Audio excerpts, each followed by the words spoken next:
Hello जी, Ram Ram. Welcome to my YouTube channel Uttam school.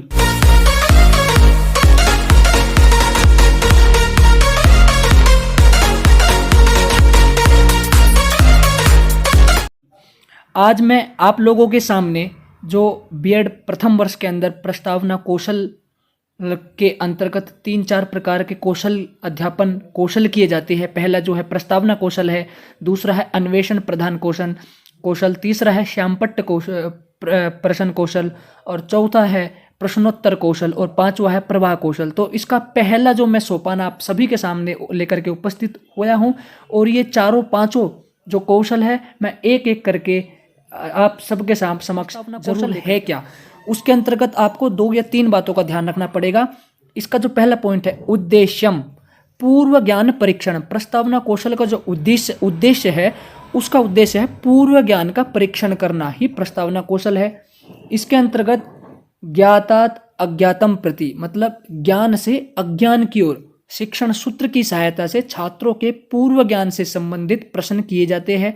ये प्रश्न सरल व स्पष्ट होने चाहिए। ये प्रश्न 4 या 5 हो सकते हैं।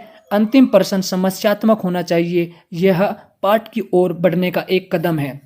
जब हम बच्चों से ज्ञात से अज्ञात की ओर उनको लेकर के जाए, और ध्यान रहे उसके अंतर्गत जो 4 या 5 ही प्रश्न होने चाहिए, और प्रश्न एक कौशल से दूसरे कौशल का मिला होना चाहिए। और जो आपका अंतिम जो प्रश्न होएगा वो समस्यात्मक प्रश्न होना चाहिए, जहां से आप अपने पाठ को प्रारंभ करोगे। वो अंतिम जो क्वेश्चन है वह पाठ की ओर बढ़ने का एक कदम है। दूसरी तरफ आपको अब ध्यान रखना है, यह ध्यान रखने योग्य है कि प्रश्नों में क्रमबद्धता हो तथा प्रश्न अप्रासंगिक नहीं हो। इसका कहने का मतलब यह है कि प्रश्नों के अंतर्गत जो क्रमबद्ध हो, एक क्रम से प्रश्न पूछ रहे हो। अब यहाँ पर ये नहीं, प्रस्तावना कौशल के अंतर्गत आप ऐसे क्वेश्चन नहीं करोगे कि अर्जुन की माता का क्या नाम था, ठीक है, आपने पहला क्वेश्चन कर लिया, दूसरा क्वेश्चन कृष्ण की माता का क्या नाम था। नहीं, यदि अर्जुन नामक प्रस्तावना से आप शुरू करें तो एक क्रमबद्ध से आपको वहां पर प्रश्न करने हैं। अप्रासंगिक नहीं होने चाहिए, वे क्रमबद्ध होने चाहिए। अब आप देखिए, सूक्ष्म शिक्षण पाठ्य योजना हमारा पाठ आज का है। आज हम सबसे पहले करेंगे प्रस्तावना कौशल। सूक्ष्म शिक्षण के 4 या 5 सोपान जो मैंने आपको बताए, प्रस्तावना कौशल, अन्वेषण कौशल, श्यामपट्ट कौशल, प्रश्नोत्तर कौशल और प्रवाह कौशल। आज हम पहला प्रस्तावना कौशल देख रहे हैं। सबसे पहले ऊपर देखो, आपको छात्र अध्यापक का नाम। सबसे पहले आपको लिखना है छात्र अध्यापक का नाम। छात्र अध्यापक के नाम, विद्यालय का नाम, जैसे मैंने डाल रखा है मेरा नाम उत्तम चौधरी, विद्यालय का नाम, मैं प्रस्तावना कौशल किस विद्यालय में कर रहा हूँ, महर्षि दयानंद बाल विद्यालय। इतना होने के बाद में अब ये जो आपको कोष्टक बनाना है, ये देखो यहाँ पर आपको सर्वप्रथम डालनी है पहले आपको अवधि, दिनांक, दिनांक के बाद कक्षा कौन सी कक्षा में आप प्रस्तावना कौशल करवा रहे हो, वर्ग क्या है, विषय आपका क्या है प्रस्तावना कौशल में। हिंदी है तो हिंदी डालो, और संस्कृत है संस्कृत डालो, सामाजिक विज्ञान है तो सामाजिक विज्ञान डालो। उप विषय क्या है आपका, संस्कृत, कालांश आपका जो भी है। अवधि, इसकी अंतर्गत जो अवधि होती है वो होती है 5 से 5 मिनट और या 7 मिनट के, इनके बीच का अंतराल इसके अंतर्गत रहता है। अब किस प्रकरण से हम प्रस्तावना कौशल करेंगे, तो हमारा आज का प्रकरण जैसा रहेगा वंदना। इसके अंदर जो घटक होते हैं वो बहुत ही महत्वपूर्ण होते हैं। घटक को कैसे कैसे, वो देखो, कथनों एवं प्रश्नों का पूर्व ज्ञान से संबंध। जो कथन और आप जो प्रश्न पूछोगे ना, वो बच्चों को पहले पता होना चाहिए, आप वो ही क्वेश्चन बच्चों से करोगे। दूसरा, कथनों एवं प्रश्नों का पाठ तथा उद्देश्य से संबंध। जो आप प्रश्न कर रहे हो उसका उद्देश्य पाठ से होना चाहिए। ये नहीं कि आप पाठ हिंदी का पढ़ा रहे हो और क्वेश्चन बच्चों से सामाजिक विज्ञान के कर रहे हो। तीसरा है विचारों, प्रश्नों एवं कथनों में श्रृंखलाबद्धता तथा तारगम्यता। जैसे मैंने आपको पिछले बताया कि प्रश्न क्रमबद्ध होने चाहिए एक ही प्रकार से, वो भी कैसे, एक प्रकार से कैसे होएगा वो आगे की साइड मैंने बता रखा है।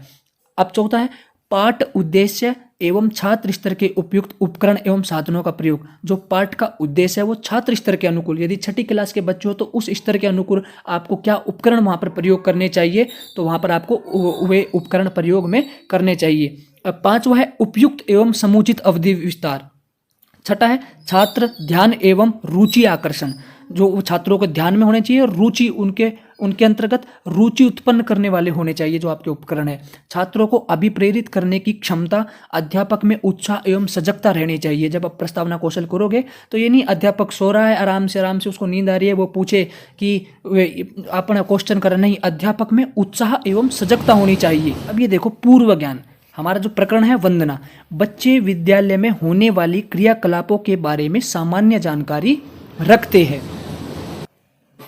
ये करने के बाद में प्रस्तावना कौशल के प्रश्न कैसे, अब देखो वो तारगम्यता, एक क्रम से, जैसे क्वेश्चन मैंने आपको पीछे कहा था उसके जो घटक है वो भी यहाँ पर बहुत ही मायने रखते हैं। अब जैसे पहला प्रश्न हमने बच्चों से किया, वयम पठनार्थम कुत्र गच्छामः, तो बच्चे कहेंगे विद्यालये गच्छामः। यहाँ पर जो कौन सा घटक हुआ, पहला और दूसरा घटक, आप देख लेना ऊपर जो घटक है वो यहाँ पर सटीक बैठ रहे हैं।